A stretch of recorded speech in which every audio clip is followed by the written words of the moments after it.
ठरलं तर मग या मालिकेच्या पुढील भागात आपण पाहत असतो की ही प्रिया जी असते, प्रिया काय सुधारणार नाही. प्रिया इथे एका माणसाशी खरं तर बोलत असते बरं का. ती इथे म्हणत असते की पुढे काय करायचं हे लक्षात आहे ना, कामाला लगेच लागायचं, आजच काम आपलं संपून टाकूया असं इथे प्रिया त्या व्यक्तीला सांगत असते. प्रिया आता तिचं काम करून घरी आल्याबरोबर समोर आता डायरेक्टच इथे सायलीला धडकते बरं का. तिचा पाय वगैरे घसरत असेल अंदाज.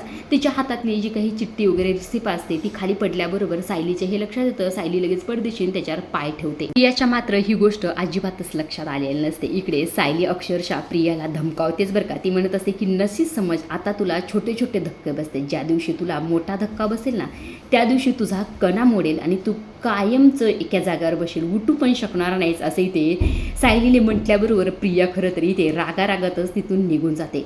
आता सायली ती चिठ्ठी घेते आणि ती वाचते. ती म्हणते हे तर कुठं तरी औषध आहे. तेव्हा खरं तरी इकडे ती औषधाची जी काही चिठ्ठी असते ती अश्विनला दाखवली जाते. अश्विन लगेच इथे म्हणत असतो की हे तर एक प्रकारचं स्लो पॉयझन आहे. असं म्हटल्यानंतर सायली आणि अर्जुनला फार धक्का बसतो की नेमकं ही प्रिया नेमकं करणार तरी काय आहे, याच गोष्टीवर ते दोघे विचार करत असतात.